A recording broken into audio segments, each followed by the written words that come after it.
Hello, I'm ArchieLuxury, and welcome to the ArchieLuxury Collection Review. Collection Review, fuckers.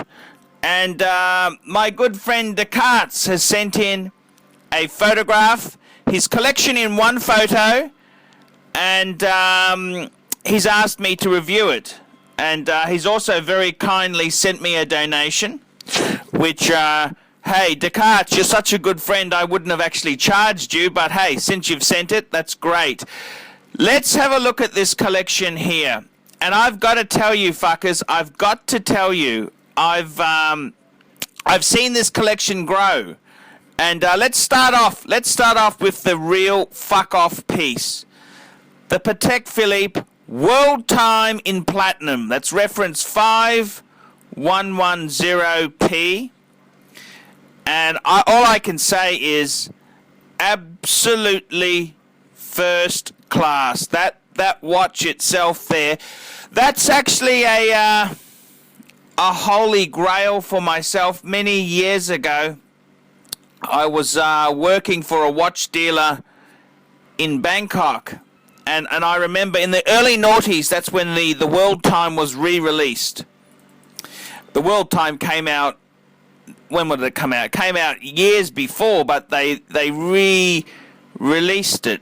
And I got to tell you, the platinum one, the reason I say platinum is because it's got the special dial, the blue in the dial there. And that was a holy grail watch for me. I never did actually achieve that piece, but I've got a lot of respect. And I got to tell you that this World Time is the reason I fell in love with my 5107 Calatrava, because it was also a white metal, white gold in my case, and it had the crown guards. Very unusual for a Patek. Just the case is very similar to the World Time. So even though I didn't get a World Time, I enjoyed the aesthetics of this piece here, and all I can say is, Descartes, the World Time itself, what an amazing piece. Absolutely top drawer, amazing piece. So I cannot fault you one bit on that piece there. And obviously with yourself, Descartes is a collector who loves watches to do with GMT or world type functions, and the World Time is the ultimate watch for that. So I can't fault that. That is an amazing, absolutely amazing piece there. The next piece Descartes got is the Audemars Piguet Royal Oak reference 15300, and I got to tell you, I've actually got a soft spot. The reference 15300 has been replaced by the 15400, and the 300 version, the 15300, is actually on the used market more desired than the 15400. And I think the 15400, that's an extra couple of mils. I think it's getting too big. I think the 15300, 39 mil, that's the same size as the original AP Jumbo that was released in 1972. So I think that is the perfect AP. I mean, AP ownership is like owning an exotic car like a Ferrari, a Maserati, a Lamborghini. It's a very delicate sort of a watch, but it's a beautiful piece to have in the collection, and I can't fault it. I can't fault it. It's nice. It's nice. Look after it sparingly. It's a bit like the Patek. They're both delicate pieces, but top shelf indeed. Now the next piece Descartes got, he's got a Rolex Rail Dial Sea Dweller, reference 1665. So this is a plastic Sea Dweller, which has got a very rare, it's called the Rail Dial.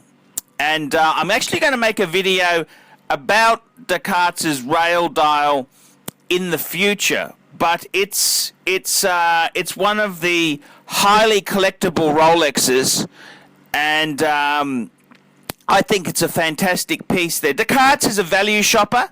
he likes to, instead of just going and buying a double red Sea Dweller or just what everyone, he looks for the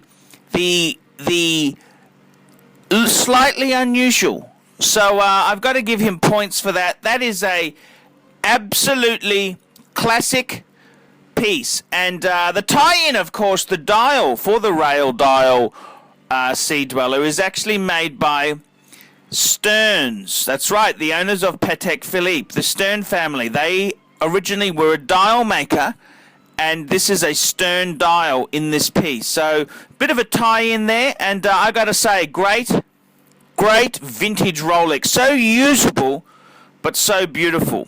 I've got to say, that's a great piece. The next piece Descartes has got is a Rolex Red Submariner 1680. I got to say, look. I think the 1680s are a bit, the red 1680s are a bit overrated. I kind of prefer the white dial because there's so many fake red dial ones. But Descartes has done his due diligence, and hey, it's a classic vintage piece, and a collection of this caliber. Hey, why not go the extra hog there? I absolutely love it. Absolutely love that piece indeed there. Great piece. Again, true investment potential on that. It's got a great upside. The next piece he's got here, he's got a Rolex GMT Master 2, the Coke, the 16710. And these are very, very desired pieces. GMTs are really, really hot now. And I got to say, that's just a great watch you can wear every day. It's how would you put it? It's a bit of a daily beater. It's a great piece. A lot of they're very desirable pieces. They're very desirable. I love it. I think that's a great piece. Keep that. Don't sell it. That's a magnificent modernish piece to have there. The next piece Descartes has got is the Rolex Explorer 2 reference 16570. And this is the Explorer 2. I've got the polar version. Descartes has got the black version. And what do I think there of the black? I think it's gorgeous. Explorer 2 is very, very underrated. They're good buying, and I think that's a nice addition to the collection there. I wouldn't never sell that. They're underrated now. Explorer 2s, I don't know why. GMTs have shot up through the roof. Explorer 2s are very good buying, but very usable, very nice piece. And certainly worthy of being in the collection. The next piece he's got is a Rolex Datejust.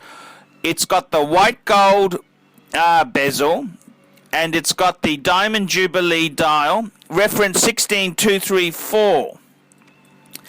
And I love this piece. Descartes me and him were talking a couple of months ago, and he was saying, oh, he's thinking about getting rid of that Rolex. And I said, look, you bought it new. He had some points on his credit card, and it's a long story. I said, just keep it. It's beautiful. It's just a gorgeous casino watch, and I wouldn't be selling it. I think it's a beautiful addition, and it's the only piece in the men's side here which has got diamonds. Keep it. It's a keeper. Absolute keeper. Love it. Do not sell it. Do not sell it. Do not sell it. The next piece is he's got an Omega Speedmaster Professional Sandwich, and that's a cool piece. The Omega Speedmaster, they're a great watch. Absolutely love it. I prefer the Helsalite glass version as opposed to the Sandwich, but hey, you can't criticize it. It's a great piece, great bang per buck, fantastic chronograph to have in your collection. It's worthy of being in your collection there. And then the next piece you've got is the Panerai Zero, reference 000. And I'm not a huge Panerai fan.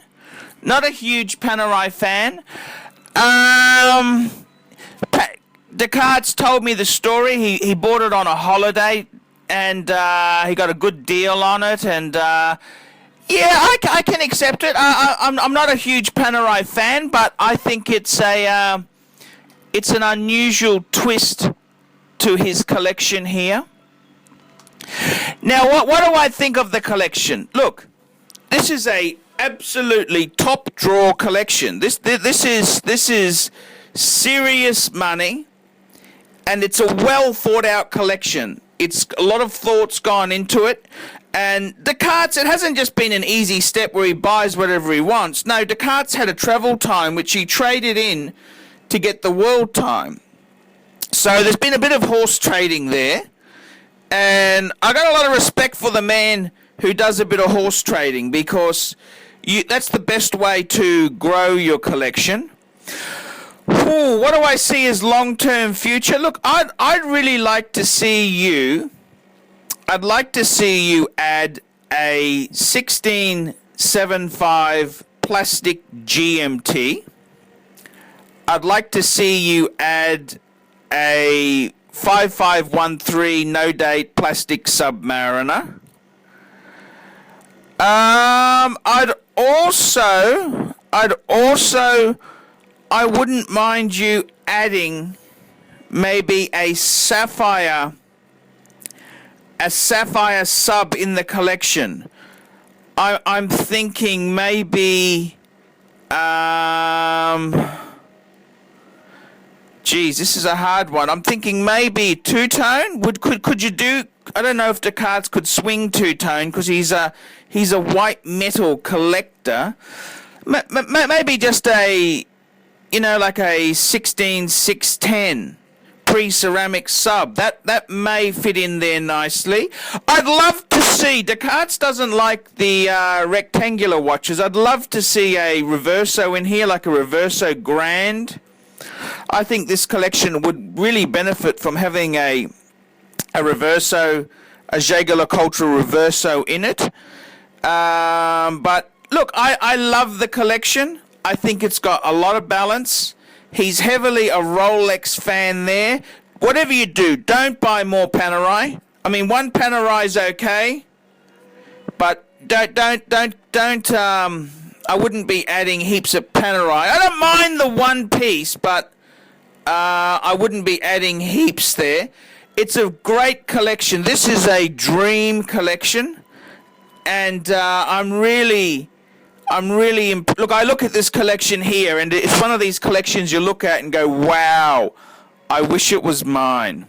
I wish it was mine. That's the sort of collection it is. And, yep, it's fantastic. I absolutely love it. Top shelf Descartes. I think it's absolutely top shelf. So, nothing I can say about this collection here. This is absolutely fantastic. It's a restrained, well-balanced collection. Top marks. I'm ArchieLuxury. Tell me what you fuckers think of that. Nice one, Archie. Good to see you doing more reviews.